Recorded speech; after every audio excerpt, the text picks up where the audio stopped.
Shelters have been euthanizing animals ever since they started taking them in. There have never been enough responsible homes for animals.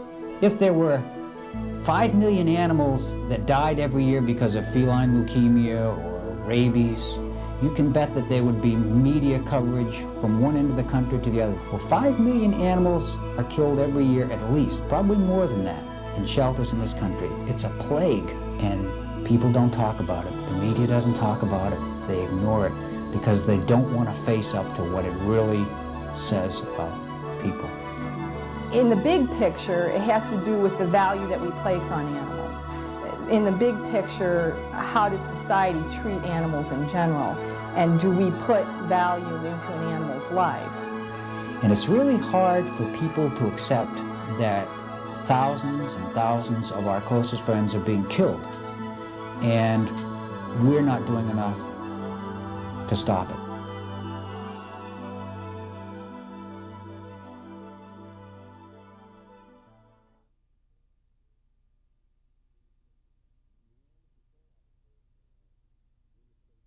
The animal control officer in the state of New Hampshire is responsible for all animal-related complaints within the city or town.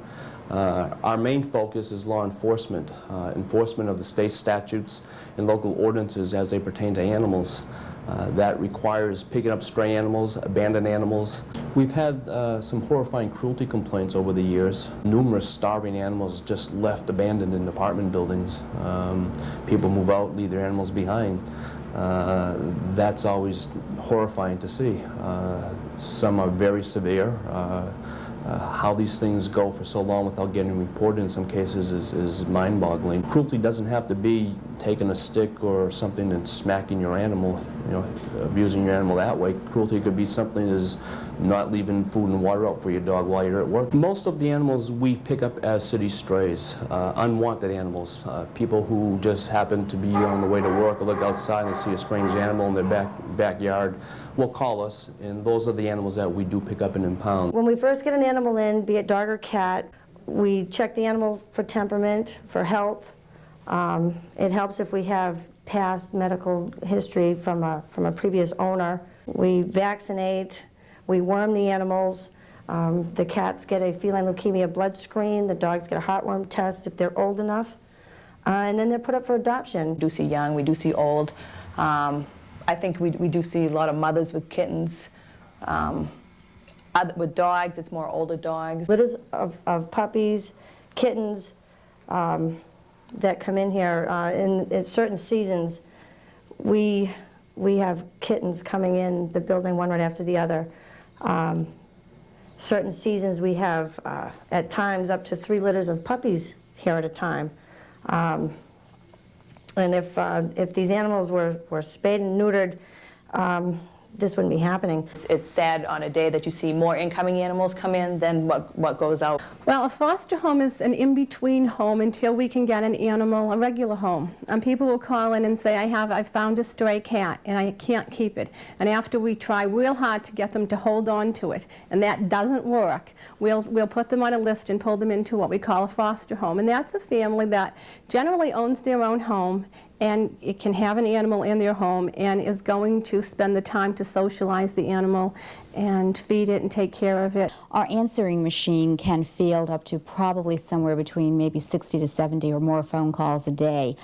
People looking for help and assistance, perhaps with low-cost spay and neuter, help and assistance for food sometimes, interested in adopting animals, dogs or cats, and also volunteering. We are volunteers, and we're working full-time jobs and trying very hard to make this work. A group like ours will adopt out an average of, over the last 4 to 5 years, we've adopted out, on average, about 200 animals a year. That's dogs and cats per year.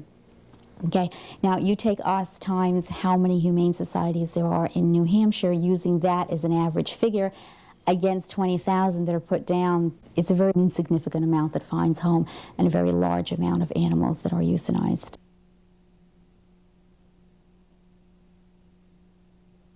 Companion animal overpopulation is one of our largest issues.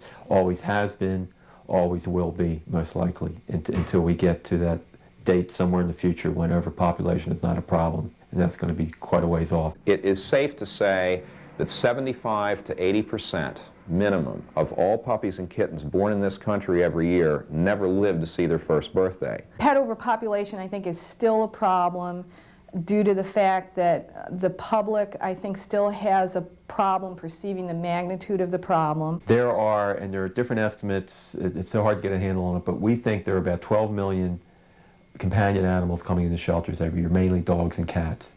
And of that, about 8 million have to be euthanized every year. I was associated with a large facility in New York, and at that point in time, the animals stayed around for a week to 10 days, and if it didn't get adopted, it got put to sleep. And it was very, very saddening to see a lot of these very healthy animals just unavailable to find a home. The Greater Dairy Humane Society is a no-kill shelter. Okay, if we take in an animal that cannot be placed, using a dog as an example, a vicious dog that cannot be placed, you would not want to put that animal in a home where there are children, definitely, or where there is a threat to the neighborhood or something like that.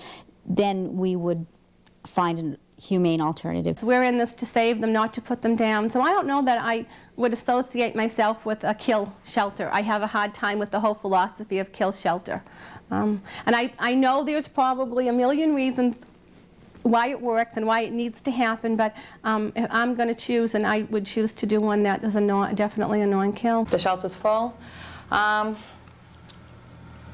Obviously, they sometimes have to euthanize, and it's very sad. As abhorrent as euthanasia may be to some people, it's a lot better than the alternative of these animals being left to roam and fend for themselves, possibly freezing in this kind of weather, getting hit by a car and slowly dying, or rummaging through garbage cans and being diseased and whatever, and living in a lot of pain with diseases that aren't diagnosed because they haven't been to a vet.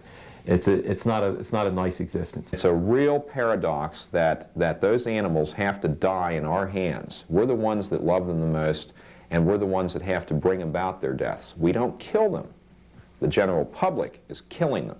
We simply perform the act of euthanasia. To feed and maintain and shelter these animals and then have to go in there and then decide who do we put down is very difficult. It's an unpleasant, uncomfortable decision that must be made. We like to adopt out every animal that we impound. Obviously that's impossible. Sometimes we have to put very healthy social animals to sleep. I personally feel, and I think most people in humane work feel, that I would rather see the needle go into the animal and kill it rather than have it face up to some of these other problems. One of the things that makes pet overpopulation especially tragic is that it's totally preventable. It's not something like a disease that's beyond our control. It's not something that would require an enormous expenditure of money to solve. Pet overpopulation is a form of cruelty in its own, mainly because it's something that can be controlled. We know the answers already. The answers are spay-neuter programs. I think with the increased exposure that spaying and neutering has gotten from individual groups all across the country, as well as some of the national groups going on television, public television has aired a number of things on pet overpopulation. And what really drove the point home is some detailed documentary video that was shown of animals being euthanized and dead animals laying on a floor, which is a daily occurrence at many, many types of shelters. It wasn't pleasant and made a lot of people sick, but it stuck with them. It's the age of the cute little smiling caricature cartoonish dog saying, gee, I wish I was spayed and neutered. That doesn't really hit home. People look at that and throw it away. When you see a realistic photograph of what the end result is of spaying and neutering, then I think it's a bigger impact. Spay-neutering is very important. It's something I think is getting more attention, and rightfully so. It's not unusual for an animal control officer or a shelter worker to see an animal go out, and then a year later the puppies come in or the kittens come in from that animal. So anyone that's spayed or neutered makes a tremendous difference. People bring in litters of puppies when they've had an accidental litter they can't find homes for. Some people still think that their female dog needs to have a litter of puppies before it's spayed, and then they end up with 5 to 10 pups. A lot of people will say if a dog has a litter of puppies, she will be a better dog. And one of the classic lines I've responded with is, well, do you have any children? And a woman will say, well, no, I don't. And I'll say, well, you know, I'll bet you'd be a better woman if you'd have yourself a couple of kids. People say, oh, well, I've heard you're supposed to have a litter first. Not the case. As a matter of fact, they've shown that there's less chance of mammary cancer if a female is spayed before her first heat. There's no proven evidence to send an animal or have an animal go through a heat cycle prior to spaying. And there's myths about spaying and neutering that, you know, my dog's gonna get fat and lazy. Your dog gets fat and lazy, it's because you're feeding it too much and you're not exercising enough, just like you or me. Unneutered animals tend to be more aggressive. They tend to want to roam. When you take care of this right off the bat, then none of these things happen. I had attended several National Humane Society meetings with HSUS, Humane Society of the United States, and the American Humane Association, and it became a topic of conversation about how can we successfully, as a small local shelter, deal with animal overpopulation, which directly affects euthanasia, which is something that all shelters are interested in reducing. And one of the new methods at the time, when we first started talking about it back then, was an early spay-neuter program, so that as animals left the shelter, they would already be spayed or neutered.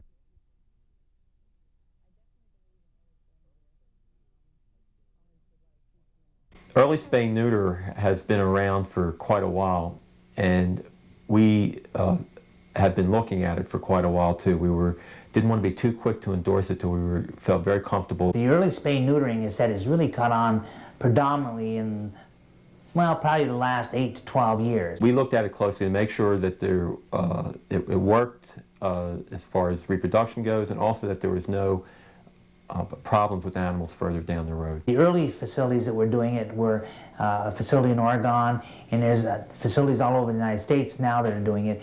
And one of the early programs was actually started by the Massachusetts Society for the Protection of Cruelty Animals, the MSPCA, at Angel Memorial in Boston. We think it's great because now you can spay or neuter that animal before it goes out of the shelter.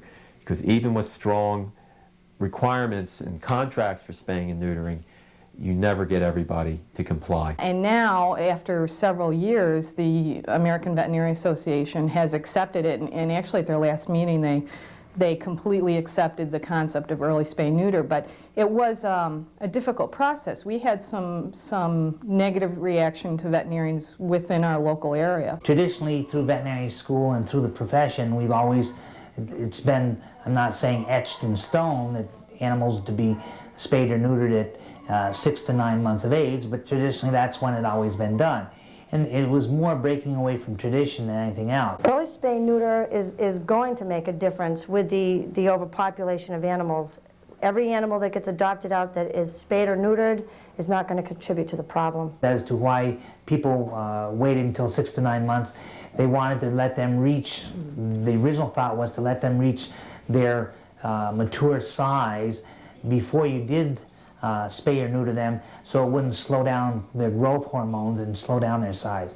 In actuality, that's exactly the opposite of what's been shown, is that because they are spayed and neutered early, the growth plates actually close later, so the dogs and cats that are spayed and or neutered in the early ages actually are oftentimes are a little longer and a little taller because they're long bone growth. They've actually grown a little bit bigger. It's also been shown that a lot of the females are much higher incidence of mammary tumors if you spay them later. If you spay them young, for those health reasons, you avoid a lot of the older age health problems with the early spay-neuter. A lot of vets were slow to accept it, and I think a lot of vets may never accept it. It's not the way they were taught in school. It's a new procedure. Anything that's new carries with it scary things. Some people worry about recuperation time on this, but with young animals, they're bouncing around very quickly. With the early spay-neuter, the animals recover from the surgery quicker. I was amazed that the first time I saw some of these early spay-neuters come home from surgery, they were coming home the same day,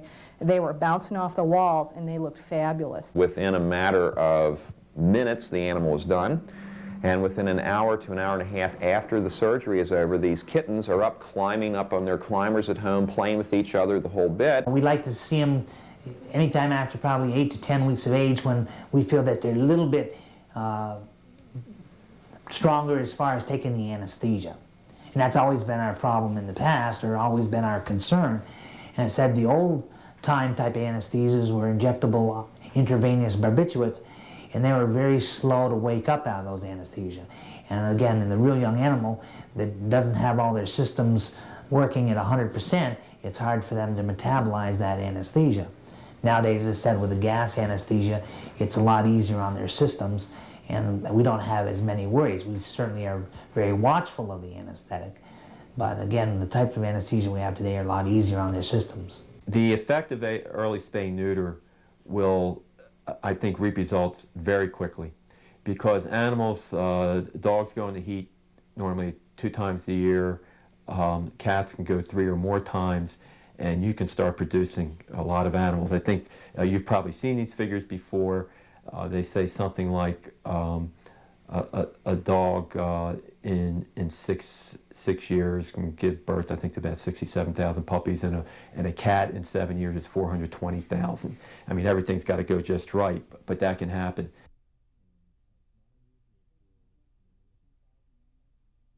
We're killing in New Hampshire 18,000 animals in 1980, almost as many dogs, over 7,000 dogs. Now we're killing 2,000 dogs. So we've made a lot of progress in reducing the number of dogs that have been killed. We haven't made any progress at all with respect to cats. That's been the more difficult problem, and we've got to follow the same path as we did with dogs: education, spay and neuter legislation. We've seen more of a decline in puppies.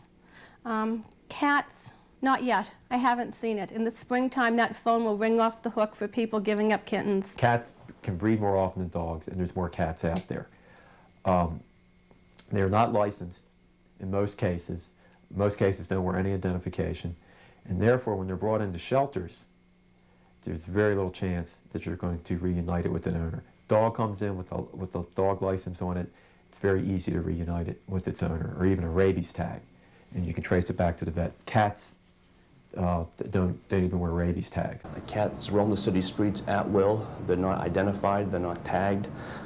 There's no legislation saying they must be tagged or licensed or kept restrained. So therefore, there's no penalties for this problem, and that's why there is a problem. Cats also have what are known as feral colonies, where they sort of adapt halfway to being out in the wild, but they're not really adapted. They just breed and continue to breed and continue to breed.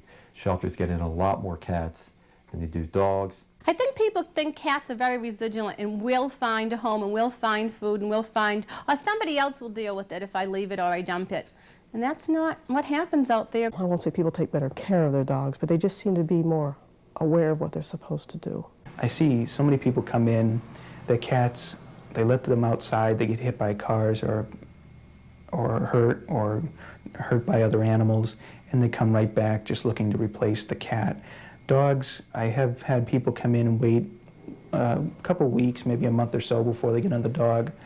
When I try to talk to people, I try to tell them that the animal is a living creature and it's not a throwaway pet. It has feelings, it has emotions, it loves you, it needs to be cared by you, and that has to be a part of them also and their family.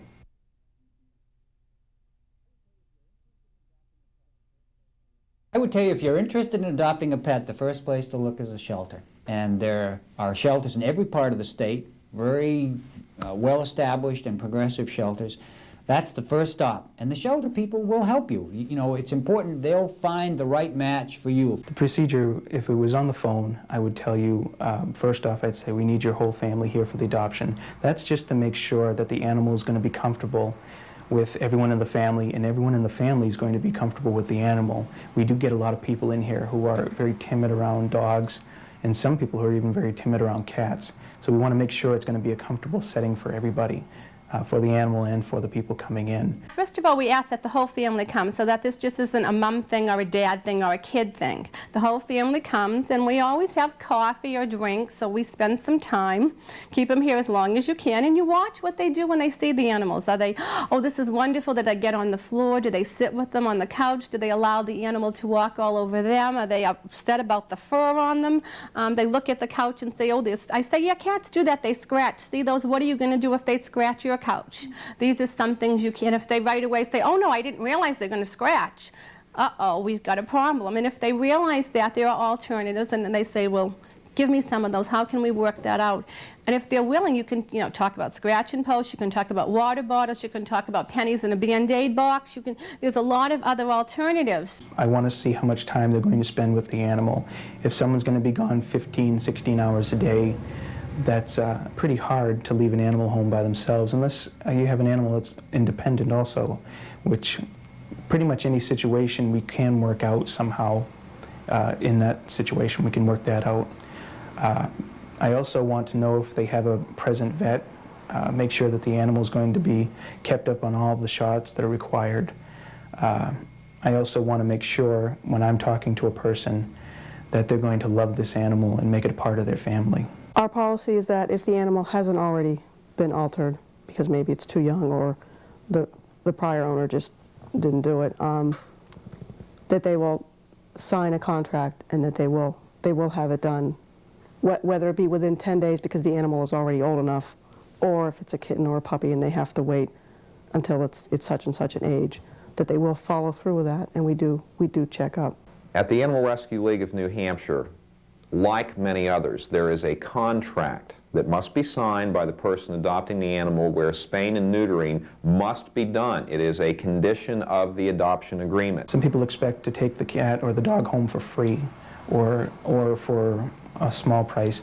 The fee that we ask helps us replace the medical work that we do on the animals. Now, $60 for a dog that's heartworm tested, distemper vaccinated, spayed and neutered, has a collar and a tag going home with it, is an incredible deal.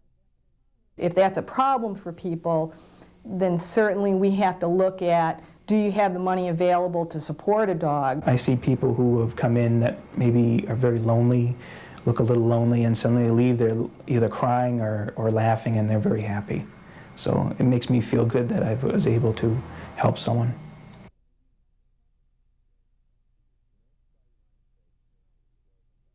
The Humane Society of the United States came out with a slogan about 2 years ago in a major campaign which the bottom line was, until there are none, adopt one. And the point behind that is that we need to have only enough animals around that will find good homes.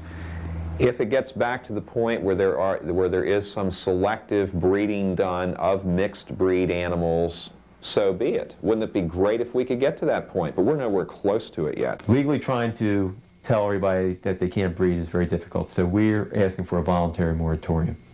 And we asked people that adopt from shelters, we asked people that are breeders, pet stores, whatever, to stop breeding for 1 year, and let's take a look and see what a difference it'll make. A number of breeders felt that this was a good idea, and they were more than willing to comply. As a matter of fact, a survey had been done of them within their own organizations prior to our call for a moratorium, and some of them said that they would be willing to cut back on breeding. The people that are in it just for profit weren't so happy about it, and I'm talking about things like the puppy mills out in the Midwest that just are pumping out animals all the time. The people that have worked in the pet overpopulation struggle for years say that there are three things. They call it a triad, and they say educate is the bottom of the pyramid, if you will. The two other sides are legislate and sterilize. They say LES, legislate, educate, sterilize. Last year, the big bill that passed was Senate Bill 151 that provided funding for low-cost spaying and neutering. We were very active in that, in a letter-writing campaign and phone-calling campaign with representatives here at the town level and at the state level. if things like our breeding moratorium aren't as effective as possible, then you're going to see hard-nosed legislation because the communities have to deal with this. And I hope by the turn of the century you'll see a big change. And there's nothing more that any shelter would like to do than to stop euthanizing. We are a very mobile and throwaway society, and as a result, we as pet owners will only average 2.3 years per animal that we own. And also, part of the problem there is that 75 to 80% of all puppies and kittens born in the United States every year will never live to see their first birthday because they will be roadkills, they will be euthanized at shelters, or they will die of disease as a result of negligence on the part of the owners. Most people coming to our facility have a pretty good sense of animals. Those who do not, we like to discuss with them and maybe advise them what they're getting themselves into, how owning a pet's a lifetime commitment. In the big picture, it has to do with the value that we place on animals. In the big picture, how does society treat animals in general? And do we put value into an animal's life? If we do, and then we should all be aware that that responsibility of life is ours forever, for the entirety of the life of that animal, and it's not something that we can easily set aside. It really comes down to the person. You know, animals obviously aren't born vicious, aren't born with bad habits. Society, people make them that way. And if we reduce overpopulation and animals become more difficult for people to obtain, I think a greater value will be put on their life. You can't just dump your kid because you have a problem child. You try to seek out assistance, and if enough people would realize that you don't just get a dog, put it in the house, or a cat, and everybody lives happily ever after. You take an animal into your home and you give it love and food and hopefully affection and love, okay? And all of a sudden you cut it adrift. Animals have feelings. The answer is first to look at it and look it right in the eye and look what it says about individual responsibility that each of us have, both to cats and dogs of our own and as well as those that are not in our homes. And the second thing is to do something about it and to start working, because it's not an enormously difficult or expensive problem to solve. It just requires commitment and caring and compassion. When they call on the answer machine a lot of the times and they're ready to give up their cat with kittens, I'll say to them, you know, I'm curious, why didn't you alter the animal? Well, I just didn't think, besides, I get good homes for them, Laurie, I really do. I've gotten the last 5 homes were wonderful homes. And when you say to them, if you give 5 kittens away free, do you know 5 kittens in a shelter die? Do you realize that? And then it's all of a sudden, oh, I didn't look at it that way. Animals are killed one animal at a time in New Hampshire shelters by one animal shelter worker or a pair of shelter workers at a time, and they're individual tragedies. It's hard for people to understand what killing 12,000 animals means. You really, it's just a statistic. But if you look at individual animals and know that each individual animal has a history and a family and perhaps a name and a story, and that their deaths are individual tragic stories, that's the way to understand what pet overpopulation really is. And we've tried to do that a number of ways. That is, by we, I mean Solutions to Overpopulation of Pets, a public education group here in New Hampshire. And one of the ways is to take photographs of individual animals that are from the shelters and animals that have been killed primarily, and try to help people understand that they're wonderful animals, and but for the grace of God, their own animals could be in that same spot.